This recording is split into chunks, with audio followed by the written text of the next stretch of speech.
Today we have a conversation with Mark Sultana, who's the principal architect at DSDG Architects. So he was on our show maybe about 2 years ago, maybe a little longer, and there's been quite a lot that has happened from then till now. He's got a lot of exciting projects that he's here to share. There's been some regulatory rules associated with the floodplains that are changing that we speak about. So there's a lot of good content and good information, and I hope you enjoy this conversation with my friend Mark Sultana.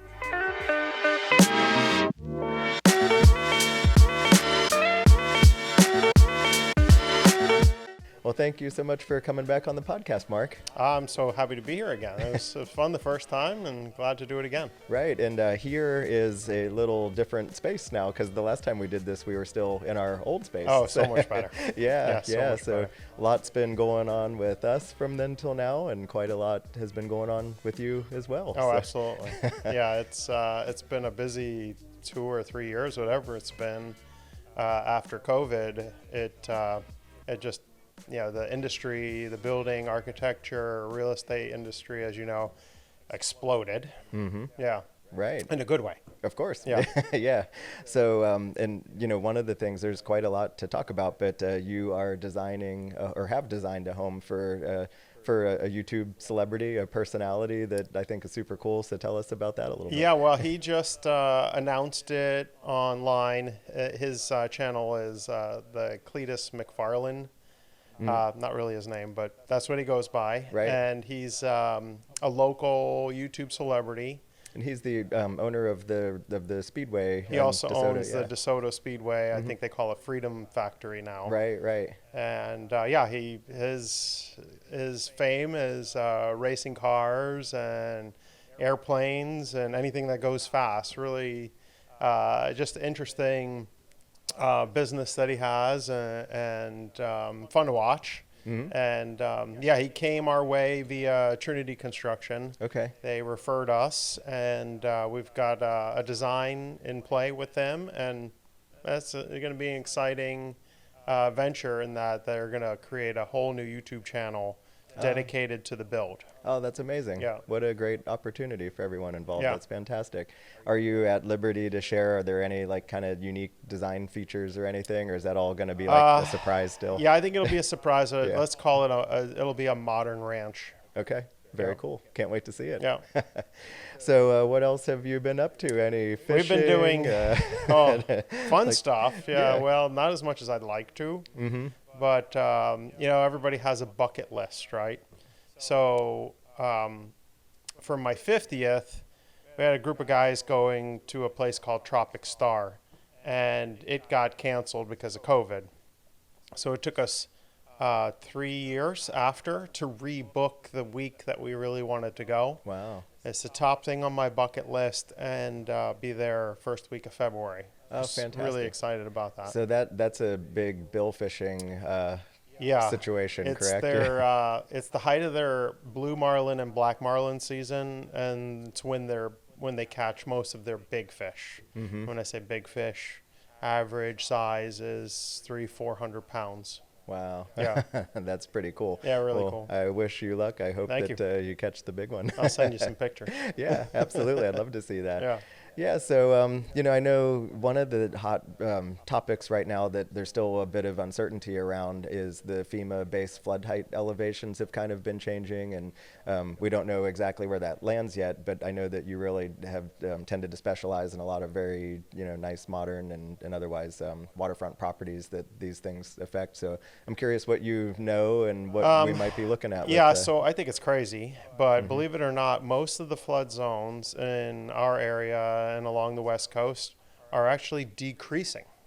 Right, which is odd. You never usually see regulatory agencies relaxing standards. Never, yeah. So, for instance, Birdkey is currently at elevation 10 feet required, which most of Birdkey, there's some areas that are higher, and it's always +1. So if you have a FEMA flood elevation of, for instance, 10 feet, you have to build your structure to conform to 1 foot. Well, most of Birdkey is dropping to elevation 7 feet. Wow, that's not an insignificant change. Makes no sense to me. Yeah. I don't get it. Mm-hmm. And we've been working with the county and the city to try to figure out what exactly that means. But at the same time, I'm telling my clients, sea levels may or may not be rising, but they're definitely not falling.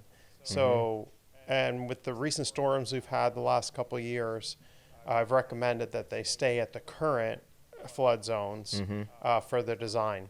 Yeah. Even though they can go lower, Right. why? Sure. Yeah. So, yeah, it's a moving target right now. The one thing that we do know is the new maps will be adopted at the end of March. Okay. So the county will adopt them and the city will follow suit. Interesting. The north end of Longboat, Manatee County, has already adopted the new maps. Okay. So Sarasota is a little late to the game, but the plan is for the maps to be adopted at the end of March. Right.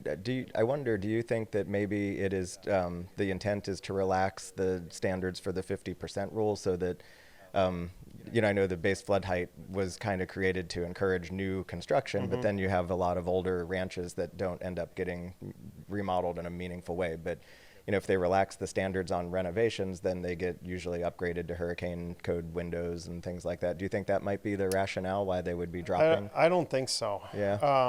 I think the only benefit to it is those structures that may have been non-conforming, say a house built on Bird Key at elevation 7 feet or 8 feet, that they wouldn't have been able to do the 50% rule. If the flood zones change and they are now conforming, they are not abided to be restricted to the 50% rule. They could do whatever renovations that they want. I see. Interesting. So that will help those people that want to renovate their house, but they can't because of the 50% rule to be able to. Right. Which I think could be, it seems like there's a lot of interest from our side of the equation on the brokerage side for people that are generally kind of always they're always butting up against that 50% rule, and they're looking for loopholes to try to figure out how to circumvent that if possible.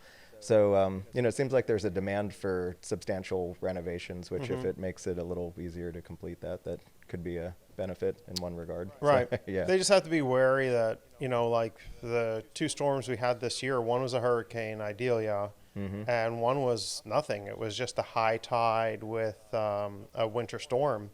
They both brought excessive flooding to Longboat Key, Siesta Key, St. Armands, and some properties that haven't flooded in 30 years all of a sudden were flooded. Right, crazy. And it may have been just an inch or two of water, but that inch or two of water causes extreme damage to structures. And, you could dry it out, but, it's kind of that it could be that you'll get mold behind the walls that you don't see, and so on and so forth. Right. So a lot of people had to tear out like baseboards and, the first foot or two of drywall in their house and redo all that, because that kind of material can't really be dried out or fixed. Right. So you have to cut it and replace it. So I have talked to several people that have done that, and I've suggested that they put those materials back with products that wouldn't be susceptible to flooding. I see. For instance, like a plastic baseboard or wainscoting made out of AZEK or plastic type material that we could submerge it in water and it doesn't make a difference. Right. And nobody would know the difference. Yeah. Yeah. Yeah, that's interesting. So something else that is always of interest to our audience here, there's some new high-rise projects coming out of the ground that you're working on? So we have one that's almost finished on Golden Gate called the Evolution. That one I believe is sold out. I believe so. But there's a new one called 688. Okay. And if you drive by Golden Gate Point, you'll see the foundations are just coming out of the ground, the first floor structural walls and columns. Nice. And that one will be starting back up construction here probably early February. And those are super high-end, iconic building. The lot is a bit of a pie shape on the water on Golden Gate Point, and the balconies of all the units are a triangle. And because of the relationship of the building and Marina Jacks and the boats and the sailing life. We designed this pretty iconic radial shaped column that'll be like the landmark of the building, that's shaped like a sail. Oh, that sounds incredible. Yeah, it's a beautiful design.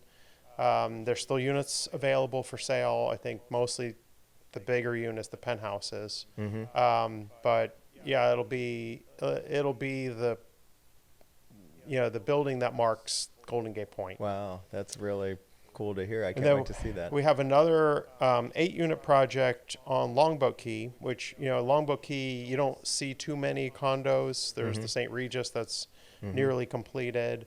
But this one is actually Bayside on Longboat on the north end. It's 8 units. All the units are corner units.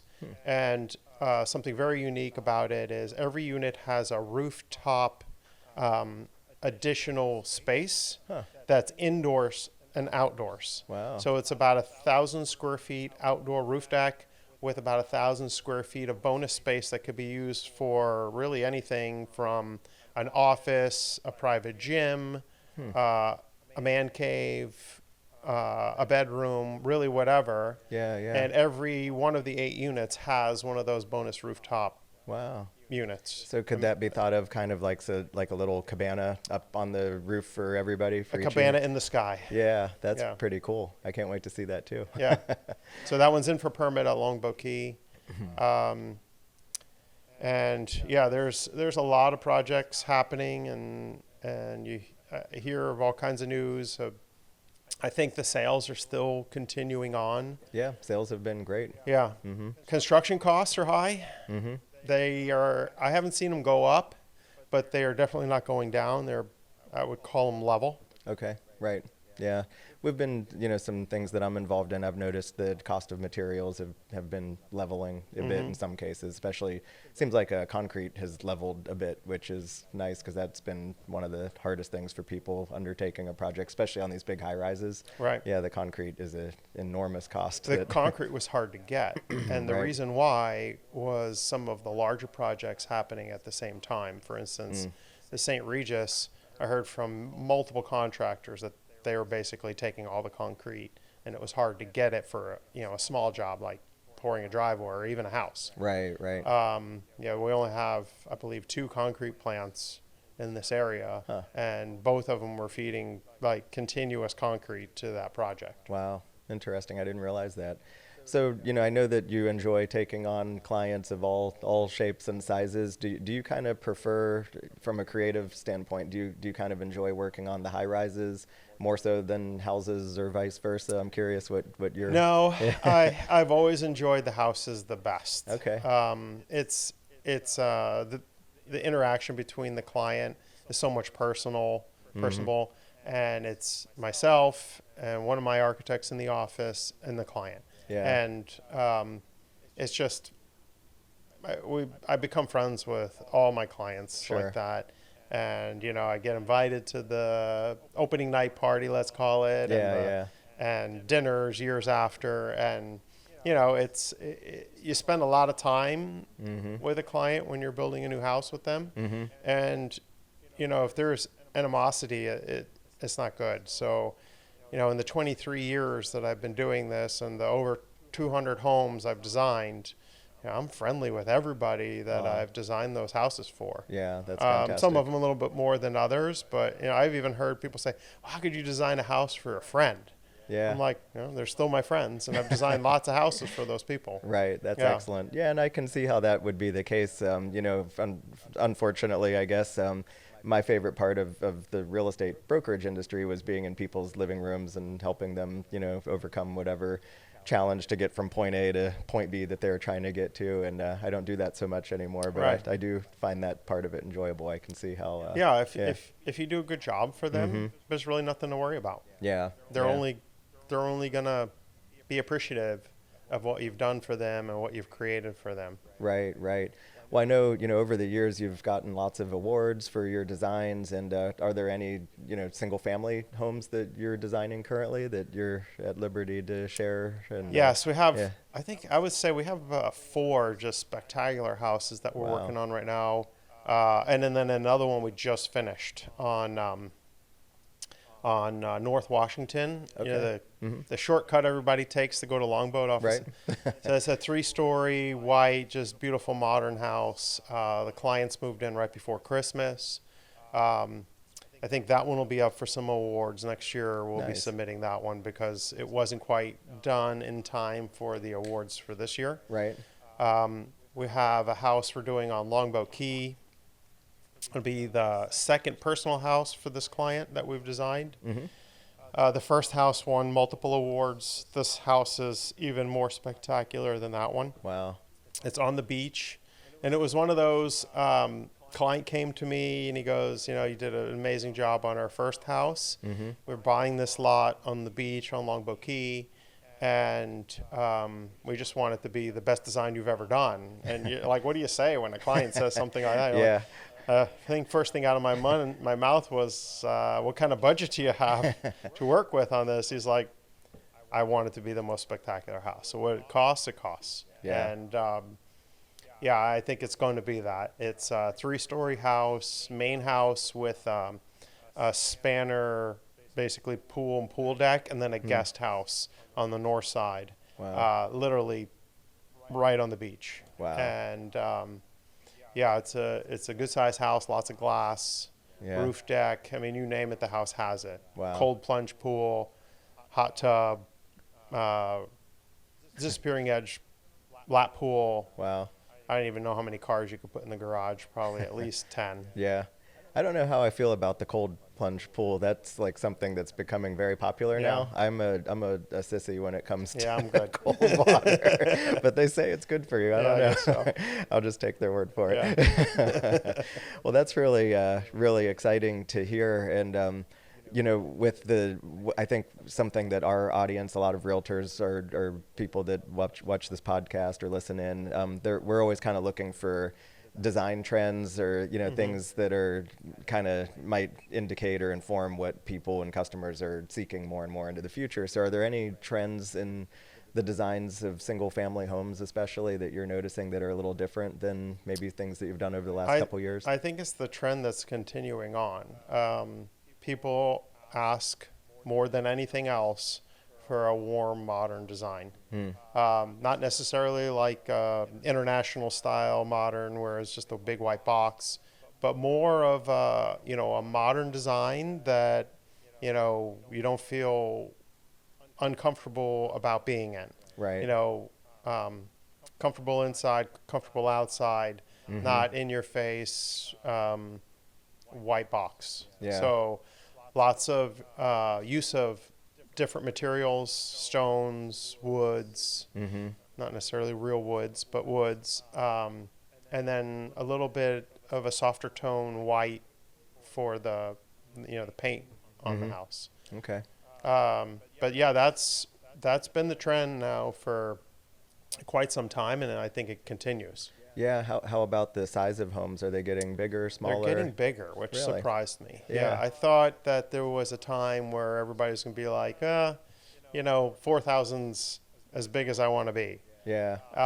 And we had that for a while, but now it's changed again, where houses are bigger and taller and, maximizing the lot coverage that we're allowed. And, maybe it has to do with the price of the land and the house that they build, the clients are building on it so that they get their return. Right. Maybe, that has something to do with it. Maybe families are getting bigger. It's all kinds of reasons.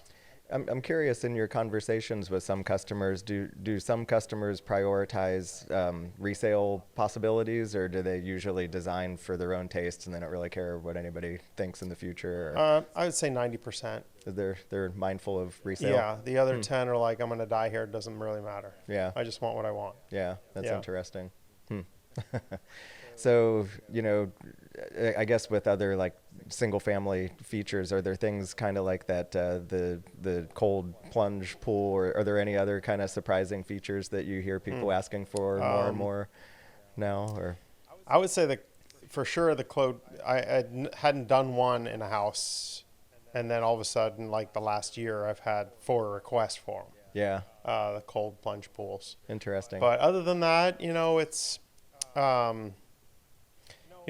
something that's also unusual. I've had a lot of requests from people wanting smaller master suites, where for a while they were palatial bedrooms with giant closets, and now it's smaller bedroom, big closets, big bathrooms. Okay, I can see So that. I've been seeing a trend on that as well. Yeah. A little more intimate, a little more comfortable. Yeah. Not a place where you just put furniture because you got to fill a corner. Right. Yeah, that makes good sense to me. I mean, I don't spend a whole lot of time in my bedroom, and other than when I'm sleeping. Yeah. So, yeah. So, what else is going on that you're excited about for the future? I think the city keeps growing, and that's a good thing, and evolving. We are looking outside of the area at some projects. We've always done projects in like Tampa and St. Pete. We have several projects up there now. And we've done work as far south as Punta Gorda, Port Charlotte area. But we're getting for some call for work in Sanibel, Captiva, Oh, that's exciting. and Naples now, Yeah. to the level that I'm considering actually opening an office. Wow.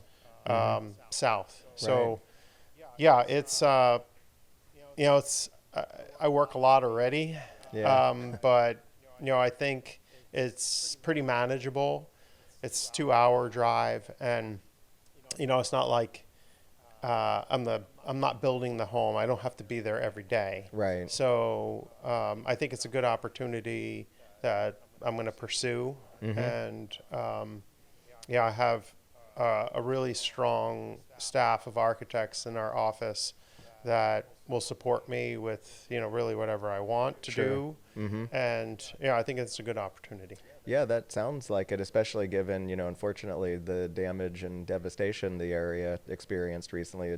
Obviously there's going to be a lot of new construction for many years to come. So that, to me, that sounds very logical. It's very exciting. It's daunting to see how much damage Hurricane Ian caused to Fort Myers Beach, Sanibel, Captiva, and Naples, to the point where you really are not even seeing any new builds coming out of the ground yet. Right. They're still repairing structures and houses that were repairable. Right. There's a few new builds coming out of the ground that were fully lost to the storm, but really not that much. There's a lot of vacant land that either the structures were completely demolished during the storm, or they had to be demolished because of excessive damage. Right. One thing that I believe we spoke about the last time you were on the show was a bit about your interior design services and things. Maybe we could refresh that a little bit. And That's grown quite a bit. Nice. We've got 3 interior designers on staff now, Wow. and 2 that are more on the residential side, and a third that has extensive experience on the commercial side. Okay. Although she also does residential. They're all very talented designers, really good taste, and that blend real well with the architecture that we do. Right.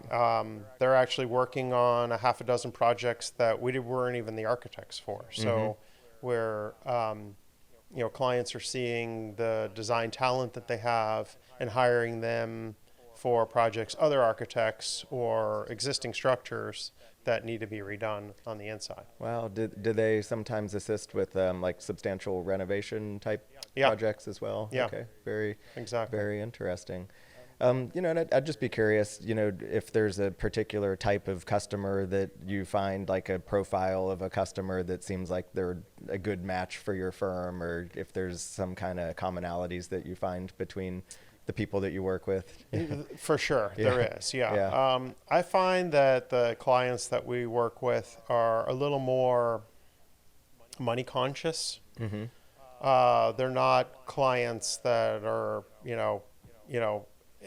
yes, every once in a while I get one that says, budget's not an issue. Most of our clients, are budget conscious. They have, they want to build something beautiful and something they're really comfortable in, but they just don't want to spend all their money to do it. Sure. So I've always found that to be a good niche with my firm, because, very different than other architects, I think, in the area. I've designed and personally built 5 houses for myself. Okay. And I'm very involved with budgeting of our projects. I know what they cost. If a client asks, well, what does it cost to have a pool like flying in the sky on the second floor? And I could get pretty close to telling them what it's going to cost, so that, we're not designing something that's not realistic to the budget that they have. Right. As I would imagine that maybe some other architects, they're not quite as in touch with what the cost of implementing their designs are going to be. I would tell you most of them. Okay. Yeah. Yes. It's very interesting. Yeah. Yeah, I mean, the experience that I've had with you, I can definitely attest that you are very hands-on and, know the construction process. You're not like purely just in the design world. So, yeah. Well, I can tell you, I had an interview yesterday. We're trying to fill a position at our office for business development / marketing / all-around helper person. Mm-hmm. And I was telling her that we've got 35 projects in the office, and she goes, well, how many of them do you like personally know? I'm like, well, I know everything about all of them. And she just couldn't believe that I can keep track of all those projects. But that's just the person I am. I projects don't come in and then they just, veer off with somebody in the office and I don't know anything about them. Right. I think that's the personal attention that you get when you work with my firm. Mm-hmm. That, I'm always there. I'm always a contact person. Yes, there's other people that I trust 100% in my office, really everybody. Mm-hmm. And they are, as good as I am. But at the same time, I can't not know what the projects are about and what's happening with them or what stage they're in, mm-hmm. what they cost, all that. Yeah. And I just somehow managed to keep that all in my head. It's incredible. Yeah. It's quite a lot of detail. Well, one thing I know that but some of the audience may not, that I'm presently serving as Vice Commodore for the Sarasota Yacht Club. Yeah, congratulations. So, yeah, thank you. And but what impressed me, you recently designed a site plan for the Sarasota Yacht Club, and not to start any rumors, nothing's committed to or anything, but we just wanted to see a schematic of what could be possible and create some possibilities with the city that someday we could choose to decide to take advantage of. But you created this incredible plan and then presented it to the board. And when it came to the end of the presentation, it was almost just silence in the room. That there weren't really any questions or comments. It was like everybody was ready to just give you a standing ovation. Like, wow, this is this is exactly what we would want if we decide to. Yeah. Well, that building is super important to me. I think it was my first, let's call it, iconic structure in this town that everybody knows. Right. And I designed it in 2008, 2009, and it was opened in, I believe, April of 2010. Mm-hmm. And, it's a part of me. I became a member. My family, it's like their second home. Yeah. My son sails on the sailing team there. Mm-hmm. And when the board came to me and said, what else can we do here? I was, eager to see how we could expand and make it better. Mm-hmm. So we designed an addition to the existing building that would be a grill room, mm-hmm. members-only grill room, additional parking, and then some reconfiguration of the inside to make that all possible. Right. And then a second building on the site that would be a 2-story over parking structure, which would have offices, a larger, bigger fitness room. Really, the inside of it is not completely planned out because there's so mm-hmm. many possibilities. Right. And So yeah, we have a process to go through to get Yes. it all approved with the city of Sarasota. Right. Our consultants, civil, landscape, and planner are all working on that right now to get it ready to be submitted to the city to go through what's called a site plan approval. And yeah, who knows when it'll actually be built, but Right, you know, of course, yeah. if and when the club's ready, all the approvals are in place, and just got to pull the trigger to do Yeah. construction drawings and And make yeah, it happen. and then build it. Yeah. Yeah, and again, you know, not to start any rumors that like, oh, the club's expanding, but I think it's interesting for people who are not familiar with that process that it's basically when you know, the length of time it takes to get a plan like that approved by the city is can be what, more than a year, 2 years? Yeah, it's a year. Yeah, and so, you know, the rationale for the process would be that it basically gives you an option as the owner of the property or whatnot to choose to implement those designs in the future or choose to not do anything, which is a possibility. But, you know, I think that having that choice is really valuable and important, and it's fantastic to get that process started. Yeah, it's planning and strategy. You know, you have it in play, and if and when again you want to do it, it's available to be done. Yeah, absolutely. Was there anything else that comes to mind that you'd like to share while you're with us here today? You know, again, our firm is a diverse firm in that we really work on everything.